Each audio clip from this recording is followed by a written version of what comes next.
구독 안 눌러주신 분들 구독 부탁드리고요. 좋아요 한 번씩 부탁드립니다. 오늘도 시청 감사합니다.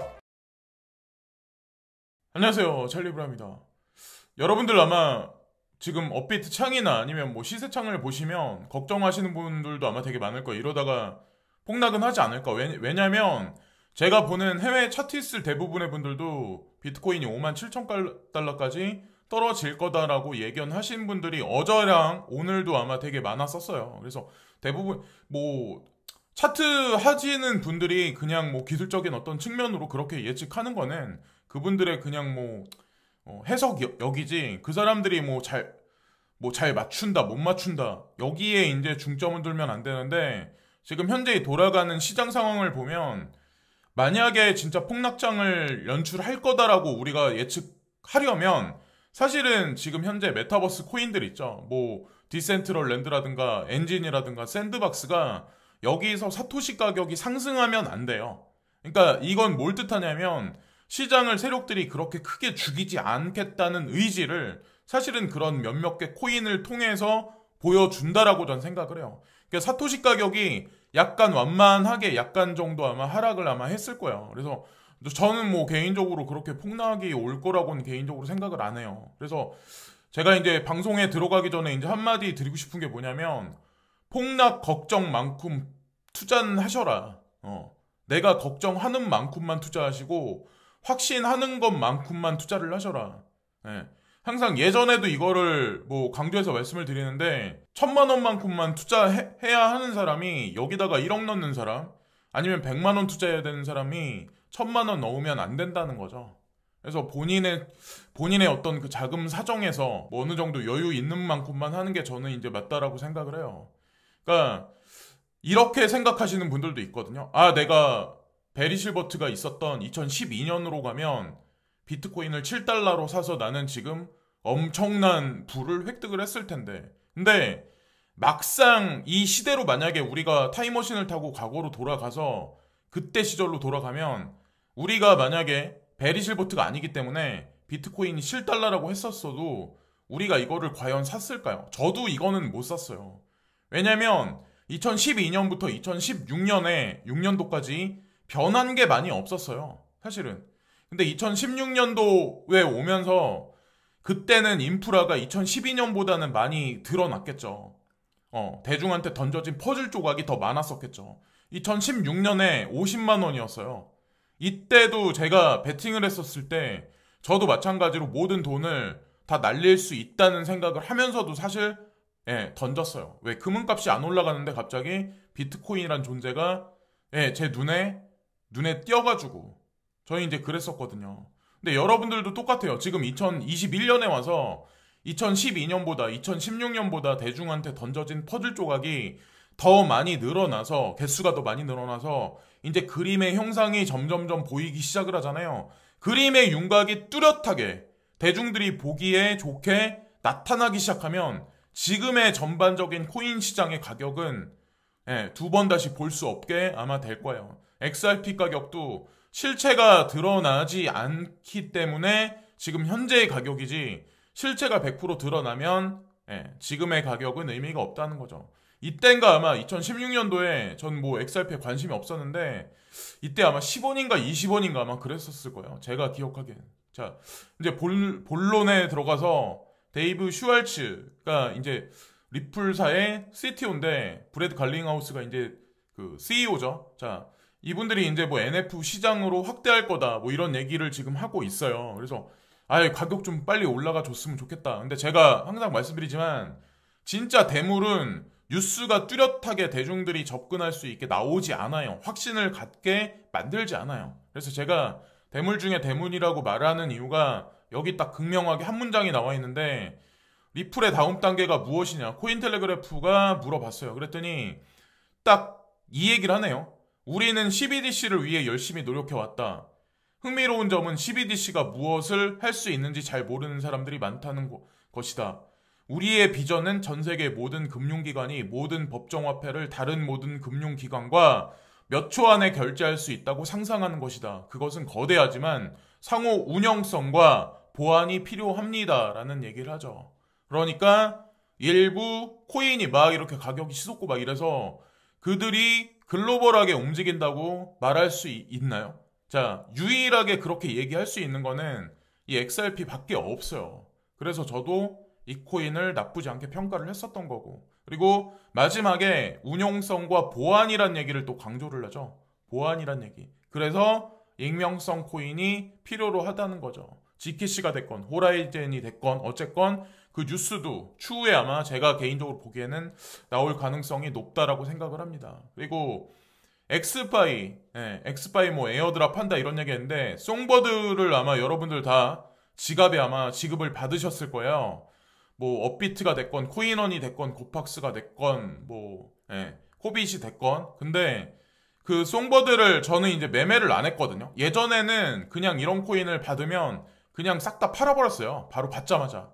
근데 제가 이런 코인은 받아놔서 그냥 냅두면 어느 순간 폭등을 하더라고요. 그래서 그냥 지켜보려, 어차피 몇 푼 안 되기 때문에 그냥 지켜보려고 그냥 가지고 있는데, 이걸 엑스바이 토큰을 이제 에어드랍을 해주는데 12월 13일 날 1시경에, 이거는 그 홈페이지에 나온 얘기라고 그 코비 측에선 얘기를 하더라고요. 날짜가 어떻게 될지 모르겠지만 어쨌건 연기됐다. 11월 6일에서 12월 13일로 이걸로 한번 알아두시고, 제가 파일 코인에 관해서 강조해서 이제 말씀을 많이 드리는데, NFT가 많이 증가하면 증가할수록, 메타버스가 가속화되면 가속화될수록 파일 코인 같은 이런 코인들 있죠. 파일 코인이 이제 이 스토리지 개념에서는 대장 코인이고, 그 밑에 하위로 스토리지 코인, 그리고 시야 코인, 뭐 이런 코인들이 있겠네요. 지금 오늘 보니까 제가 스토리지가 약간 반등을 하는데 장투로 봐도 나쁘지 않은 코인들이에요.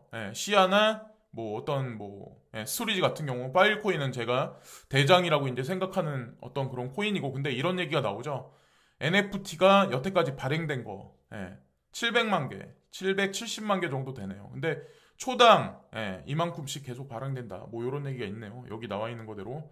자, 근데 무슨 얘기가 나왔냐면, 스토리지 기능으로 인해 최근 많은 블록체인이 분산 스토리지 솔루션을 위해 파일 코인과 통합되었습니다. 그래서 어쨌든 메타버스가 가속화되면 가속화될수록 NFT가, 그러니까 현물의 경제에 있는 미술품이든 그게 뭐가 됐든 NFT화 돼서 그게 저장돼서 메타버스로 통해서 이제 유통되려면 어딘가에 저장이 돼야 되거든요. 근데 파일 코인 같은 이런 개념이 필요하다는 거죠. 근데 파일 코인하고 파트너십을 되게 많이 맺나 봐요, 요즘에. 근데 이 NFT 계열에서 오픈시라는 그 플랫폼 그 회사가 있거든요. 근데 여기가 되게 유명한데, 오픈시 같은 경우도 파일 코인하고 파트너십 관계를 맺었다. 뭐 요런 얘기들이 있더라고요. 그래서 어쨌건 뭐 요런 얘기들에 관해서 이제 뭐 반복해서 이제 말씀드리고, 그리고 뭐 메타버스 얘기가 또 나와서 그런데 저커버그가 욕을 되게 많이 먹죠. 이건 정치 뭐 어떤 그쪽에서도 좀 많이 지금 압력을 되게 많이 받잖아요. 그래서 제가 대물이라고 말씀을 드리는 거예요. 페이스북, 그러니까 과거 페이스북, 현재 메타, 이 회사 같은 경우는 탈중앙 안식처가 될 것인가, 중앙집권적 폭정이 될 것인가. 자, 어떻게 될까요? 페이스북에 지금 가입자가 전 세계에 얼마나 많은가요? 자, 근데 그 사람들이 향후에는 이 메타버스, 그러니까 지금 메타 회사로 이제 사명을 바꿨잖아요. 그래서 앞으로 오큘러스 퀘스트 같은 그 어떤 가상연결 VR 기기를 쓰고 우리는 이 안에 들어가서 생활하고 이커머스를 사용하고 직업 활동을 하고 그런 세상이 아마 올 거예요. 향후 5년 안에.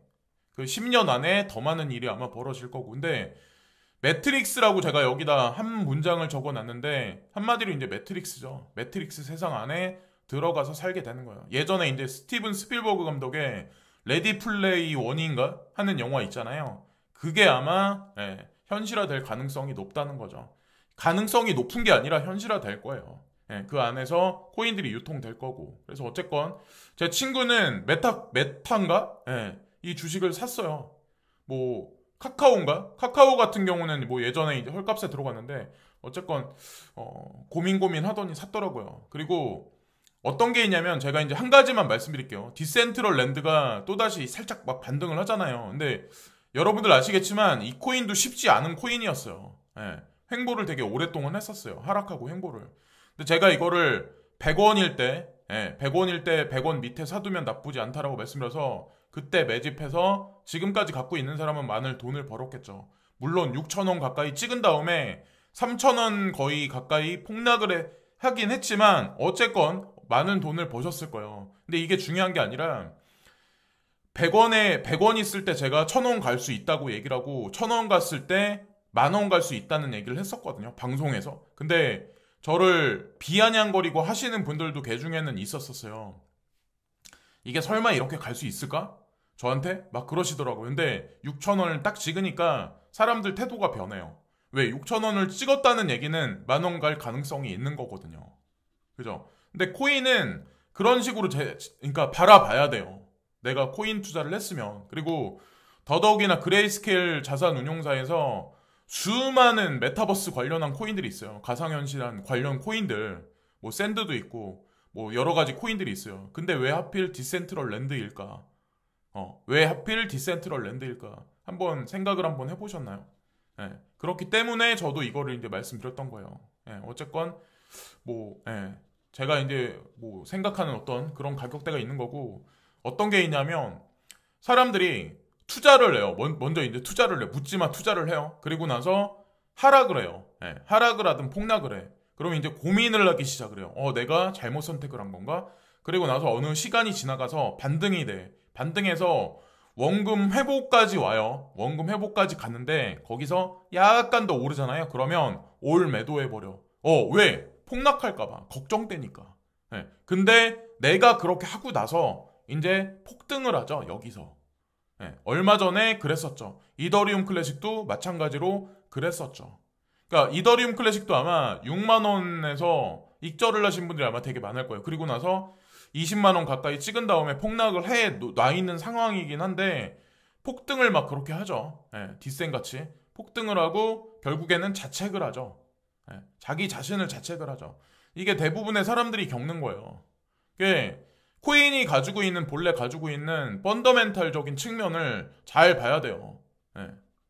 그렇게 이제 투자 접근을 안 하면 내가 흔들리다가 이런 지금 현재 같은 시장에서 흔들리다가 이런 거 저런 거 미디어 보고 뭐 차트 분석 보고 흔들리다가 그냥 시드만 전부 다 잃고 그냥 포기하게 되는 거예요. 그리고 이제 제가 지키씨가 내년에 초반으로 가면서 포스에서 이게 뭐 단기적으로 일어나진 않을 거예요. 이게 포스의 시작이지 이게 한 번에 간다는 얘기는 아니거든요. 이게 시간차를 두고 이제 이동을 할 거예요. 근데 이 포스의 개념이 정립이 되려면 이더리움도 포스의 개념으로 정립이 되려면 시간이 걸릴 텐데 파일 코인이 옆에서 도와줘야 된다는 거죠. 제가 누차 말씀드리지만 그래서 강조를 많이 드렸었던 거예요. 그런 관점으로 그냥 보시면 돼요. 베리 실버트가 이 얘기를 했다라고 이제 제가 말씀드리면서 지금 하락장에 너무 일희일비하지 마셔라. 이게 엄청난 시그널이다라고 제가 말씀을 드렸잖아요. 그때 10,000개 정도였었거든요. 그때 그러니까 11월 2일 날. 근데 지금 12,700개로 늘어났어요. 좋아요가. 그러니까 이 코인계에서 좀 올드비라고 하죠. 좀 어느 정도 투자를 오랫동안 했던 사람은 이 얘기가 무슨 얘기인지 인지를 하는 거예요. 사람들은 지금 코인 시장 숫자를 보고 반응을 하고 확신을 하지만 사실 이 문장이 엄청나게 중요하다는 거죠. 그래서 뉴스에서나마 지금 베리 실버트가 중국이 비트코인에 관해서 언변하는 시간이 가까워지고 있다라는 이 얘기 있잖아요. 이거와 반대되는 얘기를 아마 하기 시작을 할 거예요. 지금. 그래서 뭐 지금 숫자로 아마 그게 나타날 텐데 어쨌건 내가 한 번 더 제가 강조해서 말씀드리는데 네오코인하고 온톨로지는 짝이다. 그리고 네오는 제가 생각하는 중국계 코인 중에 대장격이다. 그리고 제가 누누이 계속 말씀드리지만 2030년까지 2027년이면 아마 도드라질 텐데 GDP, GNP가 중국 같은 경우 저는 짜장은 좋아해요. 짜장과 탕수육은 좋아하지만 뭐 공산당은 싫어해요. 이걸 누차 계속 반복해서 이제 말씀드리는데 전 어디까지나 제가 뭐 이렇게 저렇게 이런저런 측면을 보고 제가 중국의 성장에 관해서 이미 객관적으로 판단이 끝났기 때문에 저는 강조해서 말씀드리는 거예요. 뭐 중국 여자는 좋아해요. 그러나 저는 공산당은 싫어해요. 자, 이렇게 그냥 단적으로 말씀드릴게요. 자, 어쨌건 WRX 같은 경우도 인도의 성장을 보고 저는 거시적인 스트림을 보고 다 말씀을 드렸던 거예요. 나중에 조금 떨어져서 손절하고 나중에 크게 폭등했을 때 그거는 자착하는 거는 본인 자신이라는 거죠. 이런 코인들에서 돈을 버셔가지고 엄청난 수익을 거둔다고 그래서 저한테 돌아오는 건 아무것도 없어요. 저한테 제가 무슨 은행 계좌를 거기다 얹어놨나요? 제가 누구한테 1,000만 원 받았다고 그래서 그 돈에 관해서 그 돈이 작은 돈은 아니지만 누가 저한테 1,000만 원 주고 앞에서 막 이렇게 비아냥거린다. 아니면 뭐라 그러죠? 생색낸다? 그런 거 제가 받으려고 제가 거기다가 은행 계좌 얹어놓고 막 생색내겠어요. 그러려고 제가 방송하는 것도 아닌데. 어쨌건 하여튼 그걸 이제 한 번 더 이제 말씀드리고 중국 국가 계획기관 비트코인 채굴 금지에 대한 여론 촉구 요 얘기가 이제 나와서도 이제 제가 여기 이 얘기랑 이 뉴스랑 베리실버트 이 얘기랑 같이 매칭을 시켜보면 얘기가 나와요. 10월 21일부터 11월 21일까지 한 달 동안 여론조사를 할 거다라는 얘기가 나오죠. 이메일부터 우편 및 위원회 웹사이트 댓글 섹션을 총체적으로 분석해서 지난 2년 동안 왔다리 갔다리 했는데 결정적인 입장을 내놓을 거다라는 얘기를 하는 거죠.